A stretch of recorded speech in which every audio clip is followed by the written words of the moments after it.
हम लोग यहाँ पर स्टार्ट करेंगे आइडिया ऑफ लिमिट, है ना।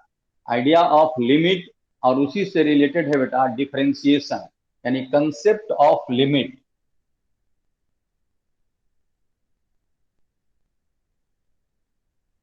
Concept of limit.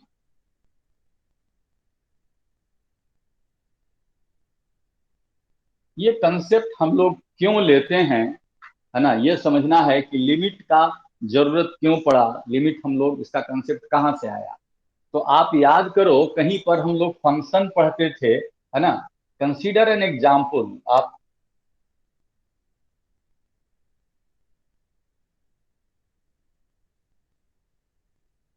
अगर हम एक एग्जाम्पल कंसीडर करें बेटा, y is equal to x square minus 4x-2, ये एक फंक्शन है बेटा। आप याद कीजिए ऐसा फंक्शन सब लोग पढ़े हैं, लेकिन आप देखे होंगे लिखा रहता है x is not equal to 2। बहुत सारे फंक्शन में ऐसा मिलेगा बेटा, x is not equal to 2। तो हम जानना चाहते हैं कि क्यों ये लिख दिया x is not equal to 2, अगर x 2 होता तो क्या होता। तो हम लोग इसको चेक करें कि if x is equal to 2 then y क्या होगा। तो y अगर हम सीधे इसका वैल्यू पुट कर दे बेटा, है ना, तो 2 स्क्वायर माइनस 4 और 2 - 2, दिस विल बिकम 4-4/2 - 2, 0/0। अब अगर मैथमेटिक्स में हम लोग सोचें 0/0 का वैल्यू निकालना, तो आप जो बेसिक मेथड है आप ऐसे करना शुरू करें, 0 1 जा 0, करेंगे कि 0/0 1 है ना। कोई बोलेगा कि नहीं हम 0 1 जा क्यों बोले, 0 2 जा बोलते हैं। कोई बोलेगा नहीं हम 3 जा बोलेंगे, 4 जा। मतलब क्या है कि ये 0/0 यहाँ जो देख रहे हैं हम लोग, है ना, इसका तो कोई फाइनाइट वैल्यू हम लोग यहाँ लिख ही नहीं सकते हैं। तो ऐसा जो फॉर्मेट आता है बेटा, इस तरह का जो फॉर्म आता है ना, this is called indeterminate form.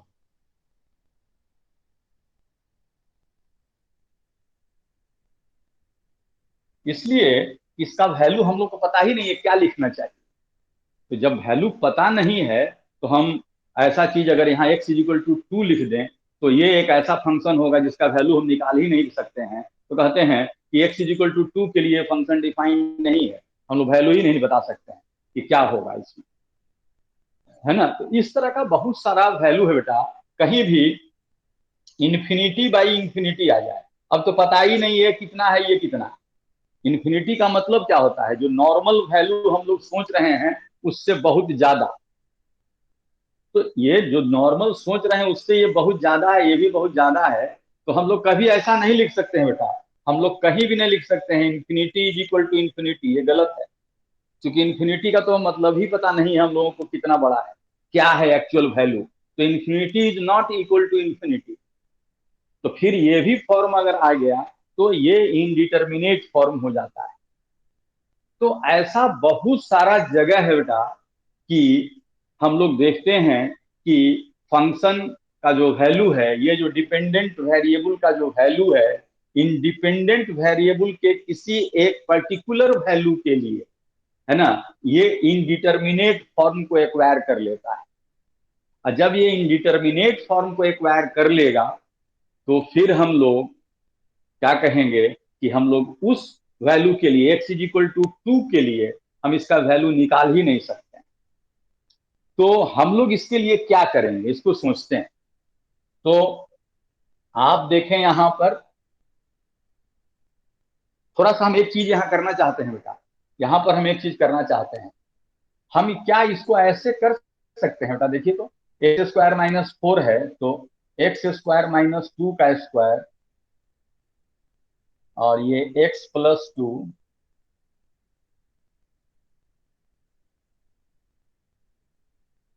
क्या इसको काट सकते हैं बेटा, देखो तो ये नहीं काट सकते हैं। ये तभी काट सकते हैं जब x is not equal to 2, तभी ये कटेगा। नहीं तो ये जीरो है नीचे जीरो, है ना। तो ऐसा नहीं है कि ऊपर जीरो नीचे जीरो को हम लोग काट दें। ठीक है ना। तो x is not equal to 2 के लिए इसको हम लोग काट सकते हैं। अब सोचो बेटा, x इज इक्वल टू 2 पर ये फंक्शन डिफाइंड नहीं है, लेकिन अगर हम इसको काटना चाहें, अगर हम x इज इक्वल टू 1.99999 कर दें, तब तो इसको काट सकते हैं। और हाँ, अगर हम ये लिखें बेटा x इज इक्वल टू 1.999, है ना, x इज इक्वल टू 2.0000001 ऐसे लिखें, तो हम इसको काट सकते हैं। और जब ऐसा हो, तब हम इसका वैल्यू क्या लिख देंगे बेटा, हम लोग लिख देंगे x का वैल्यू हम लोग कितना रखे, इतना रखे 1.99999 प्लस 2, और ये हो जाएगा 3.9999, और इसको हम कहेंगे this this is not equal to 4, but this is tending to 4। यानी हम लोग कह सकते हैं कि x इज इक्वल टू 2 पर तो इसका वैल्यू नहीं निकाल सकते हैं, but if we reach very close to 2, the value of y reaches very close to 4, and this is called limiting value of y when x tends to 2।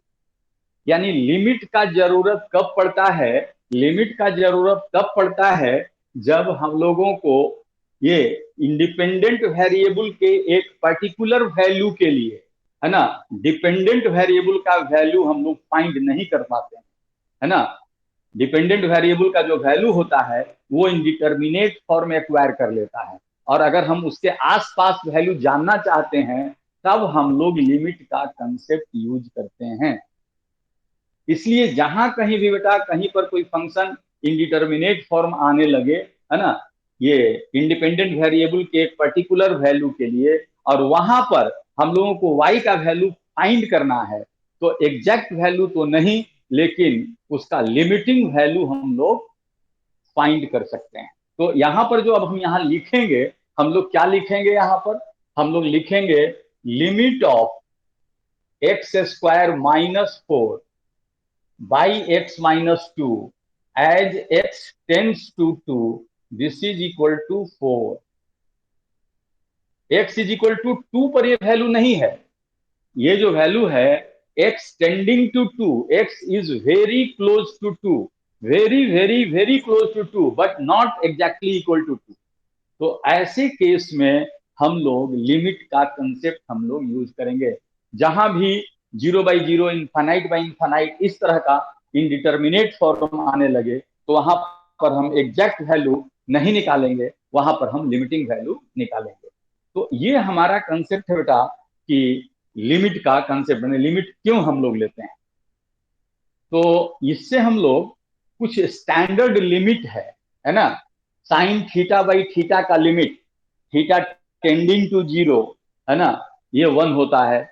Ten theta by theta का limiting value theta tending to 0 1 होता है ना। Cos theta ये जो है limiting value theta tending to 0 1 होता है। तो ये 3 लिमिट हम लोग यहाँ पर याद रखेंगे। हम एक का प्रूफ आपको समझा देते हैं, लेकिन आप 3 लिमिट यहाँ याद रखेंगे। हम लोगों को 3 लिमिट याद रखना है। Limit of sine theta by theta, theta radian में है बेटा, this is equal to 1, theta tending to 0। Limit of sine theta by theta as theta tends to 0 is equal to 1। उसी तरह से limit of tan theta by theta, theta tends to 0, this is also equal to 1, and limit of cos theta, theta tends to 0, this is equal to 1। ये 3 limit हम लोगों को बेटा याद रखना है, लेकिन हम इसमें से एक समझा देते हैं, बाकी अपने से समझ लेंगे आप, हम यहाँ पर हिंट दे देंगे। तो बहुत आसान है, ये तीनों लिमिट याद रखिएगा। कैसे, जैसे सपोज कीजिए कि ये एक रे है बेटा, ये घूमना शुरू करता है, और जब ये ए से बी पर ऐसे कि इधर हम लोग इसको मूव करा रहे हैं, ये बी पर पहुंचता है, तो ये एंगल हो जाता है थीटा।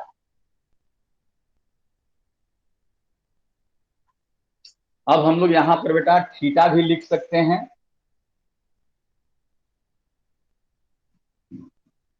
साइन थीटा भी लिख सकते हैं। अगर आपसे पूछें हियर थीटा, थीटा हमेशा ध्यान रखना बेटा इन रेडियन, ये रेडियन में है। हियर अगर हम आपसे पूछे बेटा थीटा, तो theta is equal to L by R, ये तो हम यहां लिख देते हैं O A is equal to O B, यही आर्क घूम रहा है, दिस इज इक्वल टू कुछ भी हम लोग वैल्यू ले लें, एल ले लेते हैं। तो here theta is equal to arc A B by O A या ओ बी, जो लिखना है लिख सकते हैं। ओ ए हम लोग ऐसा लिख सकते हैं, या ओ बी भी लिख सकते हैं, theta is equal to arc A B by O B, जो मन करे आप लिख सकते हैं, एल भी लिख, ओ बी एल भी लिख सकते हैं। ठीक है, निकल गया। साइन थीटा, अगर हम साइन थीटा पूछेंगे तो आप यहां से लिखेंगे B M by O B. अब यहां पर एक चीज देखो बेटा, थीटा टेंडिंग टू जीरो, अगर हम लोग इसको छोटा करें, जैसे मान लो इसको खींच करके हम लोग यहां पर ले आए बी वन, और इधर ले आए बी टू, और इधर ले आए बेटा बी थ्री, इसको हम लोग धीरे धीरे नीचे लाना शुरू कर रहे हैं ऐसे, तो एंगल छोटा होगा। और जब एंगल छोटा होगा बेटा, तो अब तुम देखो, जैसे ये परपेंडिकुलर था पहले, अब परपेंडिकुलर यहां हो जाएगा, ये ये वाला हो जाएगा। अब देखो पहले क्या देख रहे थे कि ये आर्क लेंथ परपेंडिकुलर से बड़ा है, लेकिन जैसे ही यहां पर आए, हाँ बड़ा तो जरूर है लेकिन डिफरेंस अब घट रहा है। यहां आ गए बेटा, परपेंडिकुलर हम ड्रॉ करेंगे ऐसे, तो ये आर्क लेंथ, यहां देखिए आर्क लेंथ और ये परपेंडिकुलर का डिफरेंस जो है घट रहा है। और अगर हम इसको बहुत छोटा कर दें बेटा, तो ये आर्क ही ऑलमोस्ट परपेंडिकुलर हो जाएगा। इसका मतलब कि थीटा टेंडिंग टू जीरो हम कहें, तो हम लोग कह सकते हैं कि जो बीएम है ना, वो टेंड करता है आर्क ए बी की तरफ। तो अगर हम यहां लिखें बेटा limit of sine theta by theta, theta tending to zero, तो हम इसको लिखेंगे ऐसे, साइन थीटा का वैल्यू कितना है बेटा, तो साइन थीटा का वैल्यू है B B M by O B divided by theta arc A B by O B. और यहां हम लिमिट लिख रहे हैं अब, ये लिमिट, और यहां पर क्या हुआ, अगर थीटा टेंडिंग टू जीरो, तो हम लिखेंगे कि arc A B perpendicular B M tends to arc A B. और अगर ये छोटा लग रहा है, नहीं विजिबल है, तो हम इसको मिटा के इधर लिखते हैं। अगर ये विजिबल नहीं है तो हम इसी को थोड़ा सा ऊपर लिखते हैं, बड़े स्पेस में, यहां लिख रहे हैं limit of sine theta by theta, theta tending to zero. इसको हम लिख सकते हैं साइन थीटा का value B M by O B divided by arc A B by O B. और यहां पर बेटा, यहां पर लिमिट क्या लिख रहे हैं, B M tending to arc A B, ऐसा आर्क ए बी। अब ये तो कट गया बेटा, और बी एम और ए बी इक्वल होने जा रहा है, तो ये वैल्यू हम लोगों का हो गया 1। इसलिए इस लिमिट को आपको याद रखना है कि theta very close to zero, theta tends to zero, है ना, then sine theta by theta, है ना, इज इक्वल टू 1। तो फाइनली ये रिजल्ट हमारा हो गया बेटा, limit of sine theta by theta, theta tending to zero this is equal to 1, यानी अगर इसका क्रॉस मल्टीप्लीकेशन कर दें, limit of sine theta, theta tending to 0 is equal to theta, यानी साइन थीटा को हम थीटा लिख सकते हैं जब theta tending to 0, but theta is in radian not in degree. Sine 2 degree तब हम इसका यूज कर सकते हैं बेटा। साइन 2 डिग्री को हम लोग क्या लिखेंगे बताओ? तो साइन 2 डिग्री तो आप जानते हैं कि 180 डिग्री पाई रेडियन है ना? तो ये पाई बाई 180 है ना, और इंटू 2। तो अगर हम लोग ऐसा लिखें बेटा, यहां पर साइन 2 डिग्री को लिख दें साइन पाई बाई 90। अब ये वैल्यू पाई बाई 90, अब इसको तुम सॉल्व करोगे तो ये ऑलमोस्ट एग्जैक्ट वैल्यू आएगा। तो ये हमेशा ध्यान रखेंगे कि sine theta is equal to theta तब लिखेंगे जब 4 डिग्री से आसपास, मतलब 5 डिग्री से कम का वैल्यू हो। तो 5 डिग्री से कम के लिए ये चीज हम लोग यूज करेंगे। अब हम लोग देखें बेटा, दूसरा जो हमारा लिमिट था कि cos theta, limit of cos theta, theta tending to 0। तो हमें यहां पर डायरेक्ट अगर वैल्यू पुट कर दें बेटा 0, तो सीधे सीधे ये 1 हो जा रहा है, इसलिए हम लोग को इसमें सोचने का जरूरत नहीं है। लिमिट का मतलब होता है बेटा अप्रोक्सीमेट वैल्यू। हम यहाँ एग्जैक्ट वैल्यू निकाल दिए तो कोई दिक्कत नहीं है ना? तो लिमिट ऑफ कॉस थीटा अगर थीटा 0 के आसपास हो, है ना, अब कोई पूछे कि कॉस 1 डिग्री का वैल्यू कितना लिखेंगे, आप 1 लिखेंगे।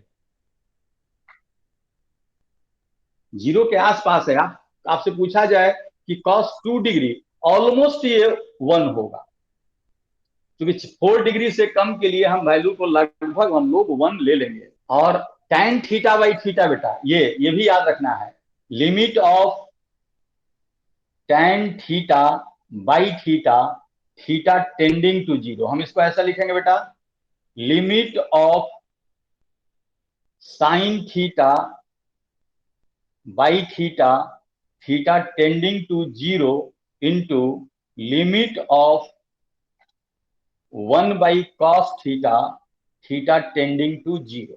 साइन थीटा बाई थीटा है बेटा, साइन थीटा बाई थीटा कितना हो जाएगा? ये 1 हो जाएगा, और ये 1/1 हो जाएगा, यानी ये भी tan थीटा बाई थीटा भी कितना है?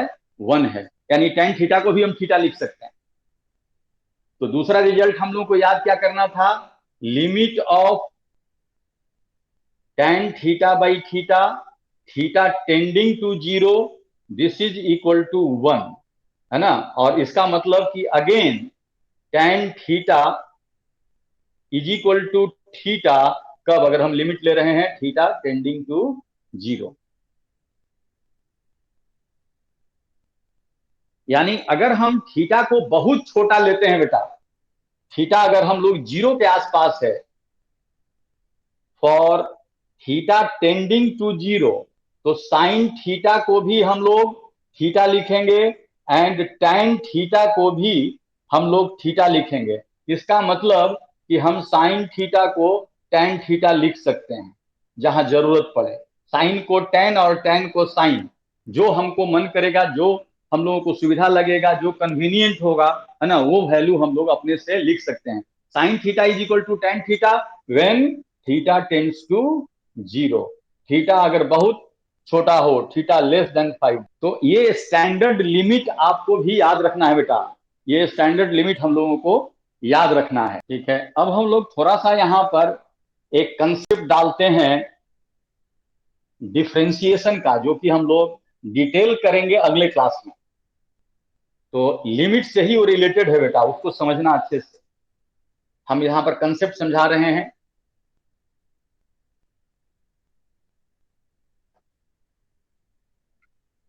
हम लोग सपोज कर लेते हैं कि y is equal to F X, ये एक फंक्शन है बेटा। y is equal to F X, ये एक फंक्शन है, यहाँ ये डिपेंडेंट वेरिएबल है। इसका मतलब ये है बेटा कि अगर आप x को चेंज करते हैं तो y का भी वैल्यू चेंज करेगा। इसमें कुछ चेंज करेंगे, इसमें भी कुछ चेंज आएगा। तो हमेशा हमारे पास इस तरह का इंटेंशन होता है, हमारी इच्छा होती है कि हम लोग rate of change in Y निकालें with respect to X. X में हम थोड़ा सा चेंज किए तो वाई में कितना चेंज हुआ, और अगर दोनों का रेशियो ले लें तो रेट ऑफ चेंज ऑफ, जैसे बेटा समझिएगा, थोड़ा सा हम अलग से बता रहे हैं। जैसे मान लो कि एक पार्टिकल का पोजीशन यहां से यहां आ जाता है, चेंज इन पोजीशन यानी डिस्प्लेसमेंट वेक्टर, डिस्प्लेसमेंट सब लोग जानता है इसलिए हम डिस्प्लेसमेंट टर्म यूज कर रहे हैं। तो मान लो कि ये डिस्प्लेसमेंट डेल्टा आर है, और यहां से यहां आने में टाइम का वैल्यू, सपोज कर लो यहां पर टी था और यहां पर आते आते टी प्लस डेल्टा टी हो गया। यानी टाइम का वैल्यू टाइम के साथ पोजीशन चेंज कर रहा है बेटा। टी टाइम पर इसका पोजीशन था आर, और टी प्लस डेल्टा टी पर ये हो गया आर प्लस डेल्टा आर। तो आर में चेंज हुआ डेल्टा आर, और टाइम में चेंज हुआ डेल्टा टी। तो हम लोग यहां पर कहते हैं कि rate of change of displacement with respect to time, हम लोग ये निकालना चाहते हैं। कहीं भी अगर कोई भी वेरिएबल है ना एक दूसरे वेरिएबल का फंक्शन हो, तो हम लोग हमेशा इंटरेस्टेड होते हैं, हम लोग चाहते हैं कि इसमें हम कितना चेंज कर रहे हैं, इसमें कितना चेंज आ रहा है, यानी इसका रेट ऑफ चेंज इसके रेस्पेक्ट में निकालना चाहते हैं। यानी हम लोग हमेशा इंटरेस्टेड होते हैं किसमें, हम लोग इंटरेस्टेड होते हैं कि डेल्टा वाई, वाई में कितना चेंज हुआ, एक्स में कितना चेंज हुआ, इसका रेशियो जानना चाहते हैं बेटा। इसको हम लोग कहते हैं rate of change in Y with respect to X. अब हम लोग क्या करना चाहते हैं, हो सकता है कि ये एक्स बहुत बड़ा हो जाए, तो हम लोग यहां पर कहेंगे कि a delta Y by delta X जो हम निकाले, ये average rate of change in Y with respect to X है। जैसे यहीं पर अगर ये डिस्प्लेसमेंट बहुत बड़ा होता, टाइम इंटरवल भी बहुत बड़ा होता, तो हम कहते कि average rate of displacement with respect to time, जो कि एवरेज वेलोसिटी आप लोग पढ़ते हैं। लेकिन अगर आप चाहते हैं बेटा कि नहीं, टाइम हम बहुत छोटा लें, बहुत छोटा, हम चाहते हैं कि इसी टाइम पर, टी टाइम पर रेट ऑफ चेंज क्या है, तो टी टाइम पर तो एग्जैक्टली नहीं निकाल सकते हैं, क्योंकि रेट ऑफ चेंज के लिए टाइम को चेंज करना होगा। तो अगर ये टाइम डेल्टा टी बेटा है ना टेंडिंग टू जीरो हो जाए, ऑब्वियसली अगर टाइम का चेंज बहुत बहुत छोटा है तो ये भी बहुत बहुत छोटा होगा। और तब जो है हम लोग यहां पर, जैसे मान लो हम यहां लिखते delta R by delta T.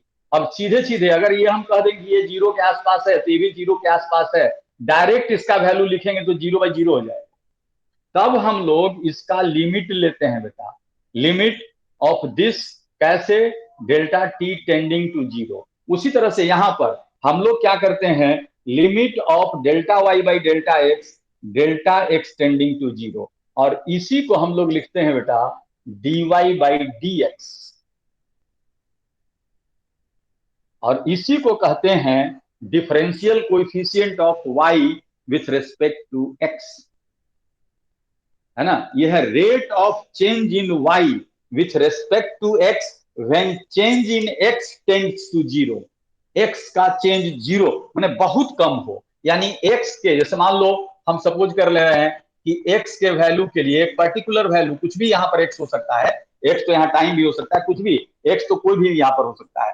तो एक पर्टिकुलर वैल्यू ऑफ एक्स के लिए रेट ऑफ चेंज निकालना चाहते हैं, तो हम ये एक्स लेंगे, और इसके आसपास बहुत छोटा वैल्यू हम लोग डेल्टा एक्स लेंगे, है ना। तो एक्स का वैल्यू अगर एक्स प्लस डेल्टा एक्स हो गया, तो वाई का value Y plus delta Y हो गया। अब यहां पर हम लोग दोनों का डिफरेंस लेकर के डेल्टा वाई निकालेंगे, फिर डेल्टा एक्स से डिवाइड करेंगे, और उसका जो लिमिटिंग वैल्यू लेंगे वही होगा D Y by D x.